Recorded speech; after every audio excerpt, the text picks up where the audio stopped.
Colombia आणि ब्राझीलच्या सीमा भागातील घनदाट वर्षावन या निबिड अरण्याने आजतागायत मनुष्य पाहिलेलाच नाही. कारण जवळच्या पहाडावर राहणाऱ्या इन्का आदिवासी टोळ्याही या रानात पाय ठेवण्याची हिंमत करत नाहीत. का करतील? या नारकीय वनात जो गेला तो कधीच परतला नाही.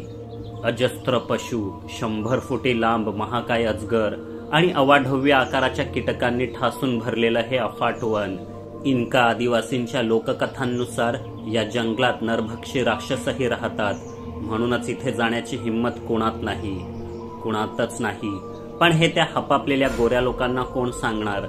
आशिया आणि आफ्रिकेत आपल्या स्वार्थी वसाहती मांडल्यावर त्यांनी नुकतंच नकाशात स्थानबद्ध झालेल्या या अज्ञात खंडातही प्रवेश केला. दक्षिण अमेरिका असं या खंडाचं नाव. सर्वात आधी युरोपातून स्पॅनिश खलाशी इथवर पोचले. भारता इतकी श्रीमंती नसली तरी या खंडात नैसर्गिक समृद्धी खूप होती. आतील भागात सोन्या चांदीच्या हिऱ्यांच्या खाणी सापडतील असा त्यांना विश्वास होता आणि त्यासाठी ते कुठल्याही निबिड वनात शिरायला तयार होते. किर्र रात्रीची वेळ. बाहेर संततधार पाऊस कोसळत होता. चार्ल्स आणि त्याचे सहकारी तंबूत दाटीवाटीने बसलेले. आज त्यांनी स्वर्णनगरी एल डोराडोच्या मोहिमेतला आणखी एक टप्पा पार पाडला होता. सगळे खुश होते. अगदी शेवटच्या उरलेल्या रमच्या बाटल्या त्यांनी बाहेर काढल्या. उत्साहात रिकामी केल्या. 2 वर्षांपूर्वी या मोहिमेसाठी ते स्पेनहून 22 जण निघाले होते. आता फक्त 9च उरलेले. अमेझॉनच्या या भयंकर जंगलाने त्यांच्या साथीदारांचा घास घेतला. पण हे बलिदान व्यर्थ जाणार नव्हते. चार्ल्सने मागील 100 वर्षातल्या सर्व मोहिमांचा कसून अभ्यास केला होता. अथक 5 वर्षे राबून जुन्या मोहिमेतून सही सलामत बचावलेल्यांचे अनुभव ऐकून त्याने एक अचूक नकाशा तयार केला होता. तोच नकाशा त्यांना इथवर घेऊन आला. पण या जंगलाने त्यांच्या सहनशीलतेचा अंत पाहिला. त्याचे कित्येक सहकारी त्याच्या डोळ्या देखत मारले गेले आणि तो काहीच करू शकला नाही.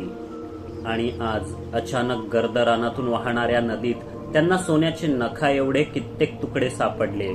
आपण एल डोराडो पासून फार लांब नाही याची खात्री पटली. मग त्यांनी इथेच तंबू ठोकला. रात्री याच आनंदात सर्वांनी रमचा प्याला उंचावला. पण तेव्हाच बाहेर प्रचंड गदारोळ ऐकू आला.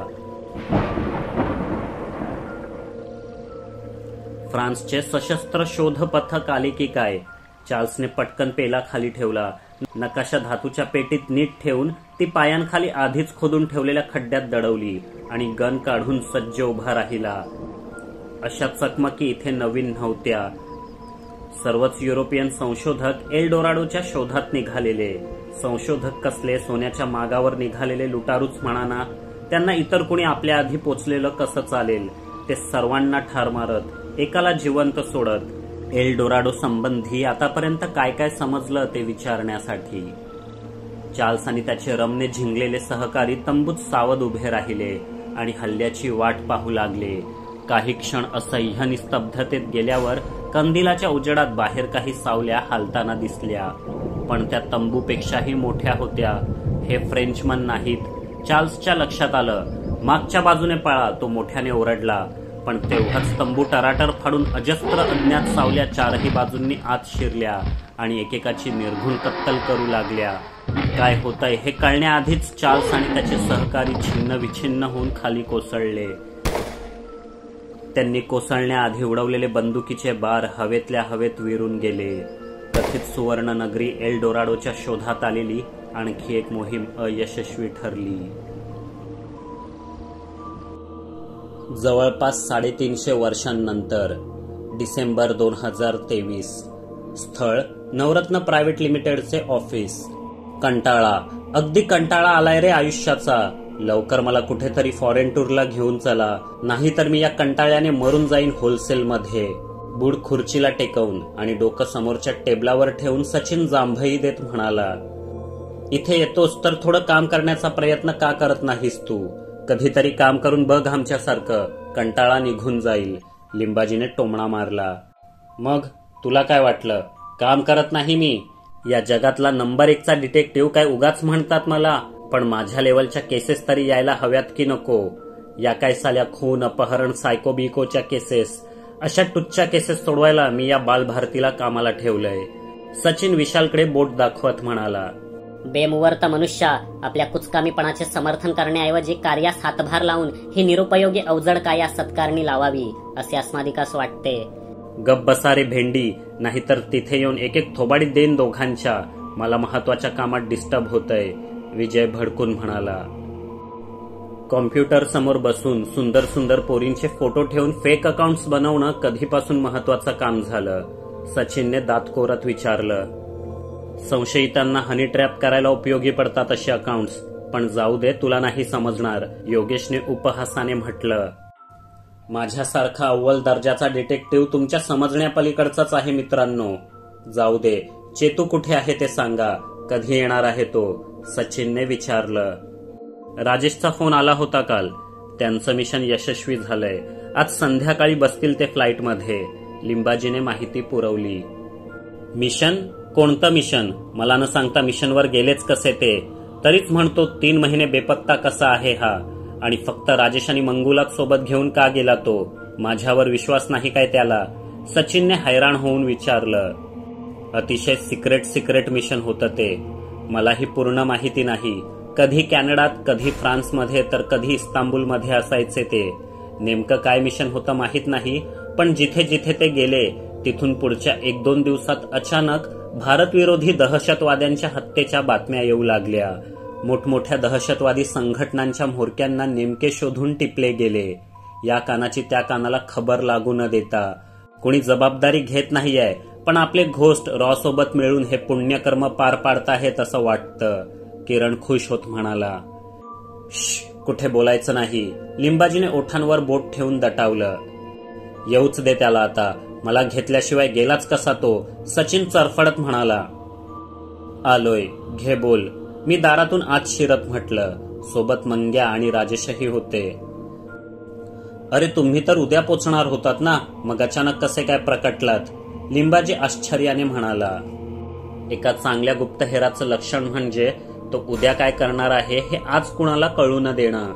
जसे आपण इतरांवर लक्ष ठेवून असतो, त्यांचे व्हर्च्युअल फुटप्रिंट्स ट्रेस करतो, तसं आमच्याही मागावर कोणी ना कोणी असू शकतं. म्हणून त्यांना गुंगारा देण्यासाठी आम्ही आज रात्रीची तिकीटं बुक केली.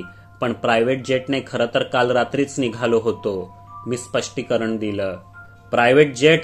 साल्यानो, कंपनीच्या पैशाने मस्त मजा करताय होलसेलमध्ये. सचिनने भुवया चढवत विचारलं. तू इथे काय मेहनत करत होतास ते माहिती आहे. चल वडापाव मागव पटकन. मंग्याने त्याच्या शेजारी बसत म्हटलं. काम खूप झालं आता. एक ब्रेक तो बनता है. चला कुठेतरी दूर जाऊन येऊया. योगेशने प्रस्ताव मांडला. अस्मादिकांच्या मुखावरही हेच शब्द आले होते बरं का बंधो योग? विशाल चष्मे आडून डोळे मिचकावत म्हणाला. ठीक आहे, मग कुठे जायचं सांगा. नेदरलँड, न्यूझीलँड की हाँगकाँगला? विजयने खुश होत विचारलं.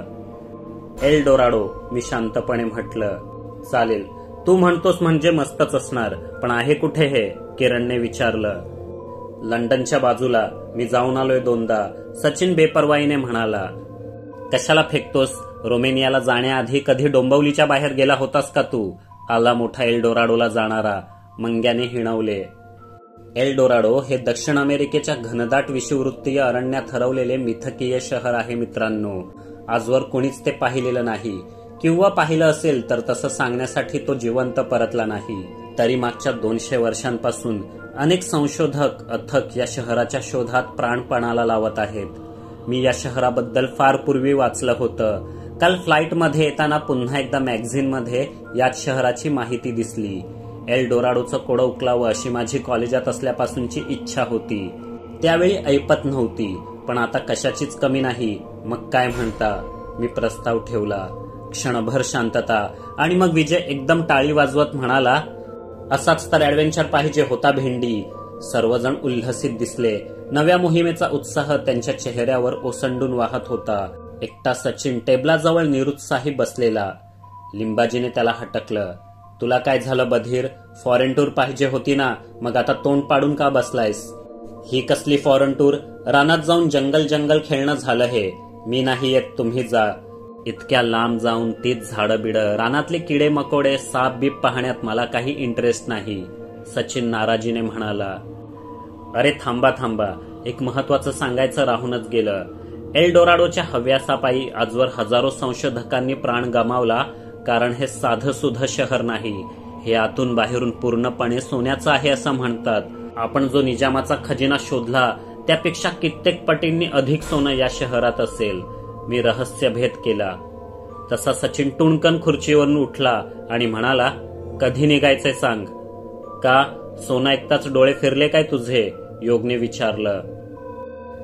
तसं काही नाही, मी नेहमी अशाच ॲडव्हेंचरच्या शोधात असतो, तुला तर माहिती आहे होलसेलमध्ये. सचिनने उत्साहावर नियंत्रण ठेवत म्हटलं. हे ॲडव्हेंचर काय असतं आणि तू त्याच्या शोधात असतोस? मला तर आजच समजलंय. मंग्याने टोळा हाणला. बंधू चेतन, प्रस्तुत कथित एल डोराडो नामक स्वर्णनगरी संबंधी श्रवण केल्यापासून अस्मादिकांचे हृदय भात्याप्रमाणे धडधडते आहे. आता फार विलंब न करता सदर मोहिमेस प्रारंभ करावा असा मानस आहे. सेवका, तत्काळ तजवीज करावी. विशाल पुटपुटला. शेवटचे वाक्य सचिनला उद्देशून होते. साल्या, पुन्हा मला सेवका म्हणालास तर पोटात गुद्दा घालीन तुझ्या. सचिन भडकला. ही सगळी गुद्दागुद्दी सध्या बाजूला ठेवून मी काय सांगतो ते नीट ऐका. मागील 200 वर्षांपासून वेळोवेळी संपूर्ण तयारीनिशी गेलेल्या जगभरातल्या अनुभवी संशोधकांनाही या एल डोराडोने गुंगारा दिलाय. हे जंगल इतकं विस्तृत, इतकं निबिड आहे की आधुनिक तंत्रज्ञान सुद्धा फार उपयोगी पडत नाही. त्यामुळे घाई करून चालणार नाही. मला या शहराबद्दल थोडा आणखी वाचावं लागेल. जगले वाचलेल्या संशोधकांच्या अहवालातून निरीक्षणे काढावी लागतील. तोपर्यंत तुम्ही जीवनावश्यक वस्तूंची जमवाजमव करा. एकदा त्या नरकसदृश्य अरण्यात शिरलो की कधी माघारी परतू हे सांगता येणार नाही. त्यामुळे अधिकाधिक वेळ आपल्या कुटुंबियांसोबत घालवा. आजपासून बरोबर 33 दिवसांनी आपण एल डोराडोच्या शोधात प्रयाण करू. मित्रांनो, ही कथा तुम्हाला कशी वाटली कमेंट करून नक्की सांगा. आणि हो, आपल्या मित्रांना शेअर करायला विसरू नका. एक लाईकही जरूर करा, त्यामुळे माझा लिहिण्याचा उत्साह वाढतो. नवीन कथा घेऊन लवकरच भेटू. तोपर्यंत इतर कथांचा आनंद घ्या. अजून केलं नसेल तर चॅनल सबस्क्राईब करा. जय हिंद, जय महाराष्ट्र.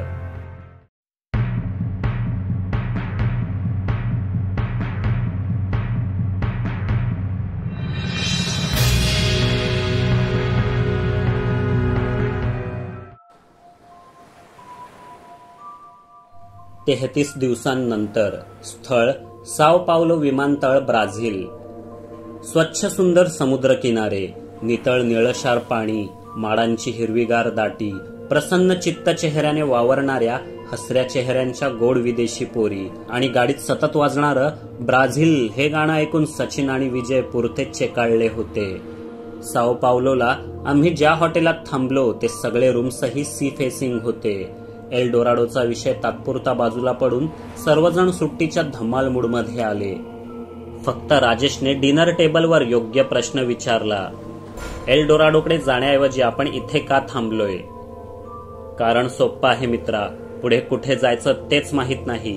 मागच्या महिनाभरात मी या एल डोराडो संबंधी डझनभर पुस्तकं वाचली, शेकडो वेबसाईट चालल्या, पण काहीच विश्वसनीय हाती लागलं नाही. हे दंतकथीय शहर नेमकं कुठं आहे याबद्दल इतिहासकारातही एकमत नाही. ब्राझील, चिले, पेरू, इक्वेडोर, अर्जेंटिना, गयाना, व्हेनेझुएला पासून थेट मेक्सिकोपर्यंत या शहराचे स्थान कायम वेगवेगळे सांगितले जाते. काही अलीकडच्या तज्ज्ञांच्या मते तर हे शहर मुळात अस्तित्वातच नाही. ऑनलाईन अनेक नकाशे उपलब्ध आहेत, पण ते मार्ग दाखवणारे कमी आणि गोंधळात टाकणारे जास्त आहेत. थोडक्यात काय तर या मोहिमेत आपला मार्ग आपल्यालाच तयार करावा लागणार, मी स्पष्ट केलं. चला, म्हणजे पुढचे 2-3 महिने आपल्याला जंगलात भटकायचंय. बस्तरच्या झपाटलेल्या रानात भटकलो अगदी तसे. जाम मजा येणार आता. अतिउत्साहित किरण हातावर हात घासत म्हणाला. मजा काय मजा, अमेझॉनचं जंगल म्हणजे खाऊ वाटला काय तुला? जगात सर्वाधिक सरपटणारे प्राणी आणि जीवघेणे दंश करणारे कीटक कुठे असतील तर ते याच रानात. आपल्याला खूप सावध राहावं लागेल, लिंबाजी म्हणाला. आणि आपण पुन्हा हरवलो तर? बस्तरच्या रानात एकदा 2 महिन्यांचा वनवास भोगलाय, पुन्हा नको, मंग्या आवंढा गिळत म्हणाला. यावेळी नाही हरवणार. एकाच्या जागी 3-3 सॅटेलाइट फोन घेतल्यात सोबत. एक कॉल केला की काही तासात मदत हजर. योगने शंका दूर केली. अरे पण नकाशाच नाही तर सुरुवात कुठून करायची भेंडी? विजयने नेमका प्रश्न विचारला. नकाशा नाही, पण माझ्याकडे एक क्लू आहे.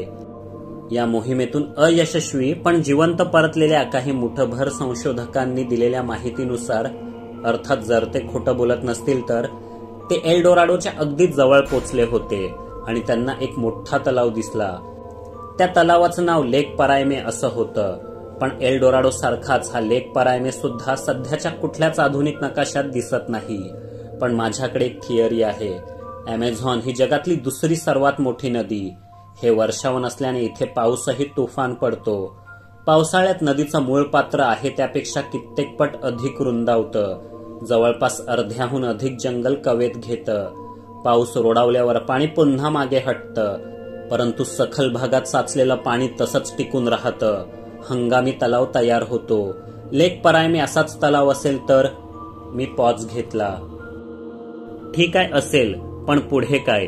ही इतकी मोठी नदी आणि हे इतकं मोठं जंगल, त्यात हा तात्पुरता तलाव कसा काय शोधायचा? योगेशने हाही हुहू करत प्रश्न विचारला.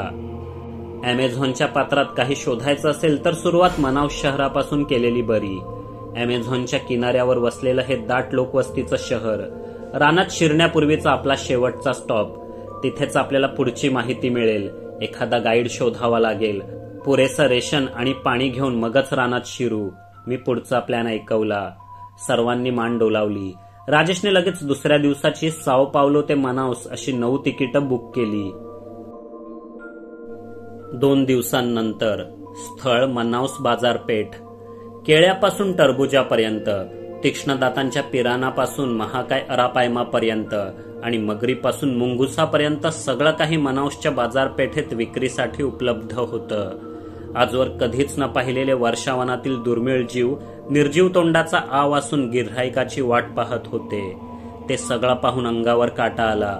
परंतु मनाउसपासून शेकडो अंतरावर राहणाऱ्या आदिवासी कबिल्यांसाठी शिकार आणि मासेमारी हाच कमाईचा एकमेव मार्ग असल्याने जैवविविधता धोक्यात येणं साहजिकच होतं.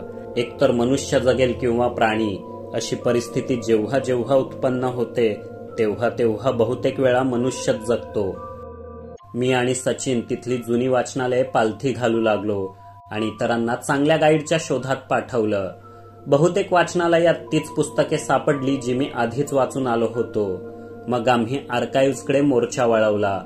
आजवर जे प्रकाशित झालं नाही असे एखाद्या संशोधकाचं एल्डोराडो संबंधी हस्तलिखित डायरी, जर्नल, लॉगबुक किंवा नकाशा असं काहीतरी मी हुडकत होतो.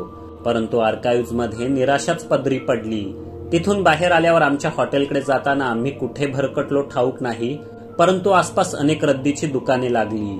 कोळशाच्या खाणीत हिरा सापडतो तशी अनेक दुर्मिळ पुस्तकं मला रद्दीच्या दुकानातच सापडली आहेत. आशा पल्लवित झाल्या. अतिशय कंटाळलेल्या आणि वाळवी इतकाच पुस्तक शत्रू असलेल्या सचिनला घेऊन मी एका मोठ्या रद्दीच्या दुकानात शिरलो. आणि मग कसिनोत शिरलेल्या जुगाऱ्यासोबत जे घडतं तेच माझ्यासोबत झालं. इंग्रजी, लॅटिन, स्पॅनिश, कितीतरी भाषातली अनोखी दुर्मिळ पुस्तके आसपास रचलेली पाहून माझं भान हरपलं. मी नेमकं काय शोधायला आलोय तेच कळेना. 2 तास झाले. सचिन प्रचंड वैतागला. चल चल म्हणत होता. फक्त 5च मिनिटं, शेवटची 2 मिनिटं असं बोलून मी त्याला तंगवला होता. शेवटी कंटाळून त्याने पुस्तकाच्या ढिगाऱ्यातलं एक तळहाता एवढं जुनं पुस्तक शोधून काढलं आणि माझ्या दिशेने फेकलं. नशीब मी सावध होतो. तोंडावर बसण्याआधीच ते झेललं. डोकं फिरलंय का तुझं? मी चिडून विचारलं. तुझंच फिरलंय साल्या. किती वाजलेत बघ.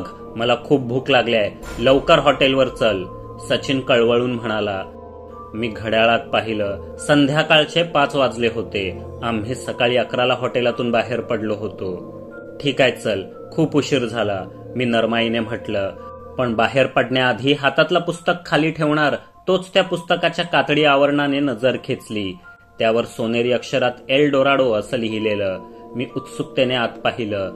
ते पुस्तक नव्हतं, ते एक लॉगबुक होतं. चार्ल्स नावाच्या व्यक्तीने लिहिलेलं. आतील भाषा स्पॅनिश होती. अर्थात चार्ल्स पेनचाच असणार. लॉगबुकची शेवटची काही पानं रिकामी होती. म्हणजे एकतर चार्ल्स ते पूर्ण करण्याआधीच दगावला असणार किंवा त्याच्याकडून ते गहाळ झालं असणार. दुसरी शक्यता अधिक, नाहीतर ते लॉगबुक इथे सापडलं नसतं. पण सापडलं ते बरंच झालं, याचा उपयोग होईल. शाब्बास अशी पाठ थोपटत मी सचिनसह बाहेर पडलो. रात्री डिनर घेताना सगळेजण आजच्या दिवसाचा तपशील सादर करत होते. आम्ही पुस्तकाच्या शोधात कसे वणवण भटकलो. मग मी निराश झालो असताना सचिनचे लक्ष कसे एका रद्दीच्या दुकानाकडे गेले. तिथे मला एका खुर्चीवर बसवून त्याने स्वतः 3 तास शोधाशोध केली. लाखो पुस्तकांच्या ढिगाऱ्यातून नेमके हवे ते लॉगबुक कसे शोधून काढले याची सुरस कथा इतरांना ऐकवली. सचिनला स्वतःच्या या कर्तबगारीवर प्रचंड गर्व वाटत होता, पण इतरांचा त्याच्या कथेवर विश्वास बसेना. पण तुला तर स्पॅनिश वाचताच येत नाही ना, मग कसं कळलं ते लॉगबुक एल डोराडोशी संबंधित आहे ते? लिंबाजीने विचारलं. सचिनकडे उत्तर नव्हतं. तो ततपप करू लागला. ते सोडा, गाईड सापडला काय ते सांगा. कुठे कुठे शोधलं तुम्ही? मी विचारलं. आम्ही 7 जणांनी 3 आणि 4च्या 2 टीम बनवल्या. मी विशाल, किरण आणि योगला घेऊन दक्षिणेकडे गेलो. विजय लिंबू आणि मंगू सोबत उत्तरेला गेला. जवळपास पूर्ण दक्षिण किनारा धुंडाळला.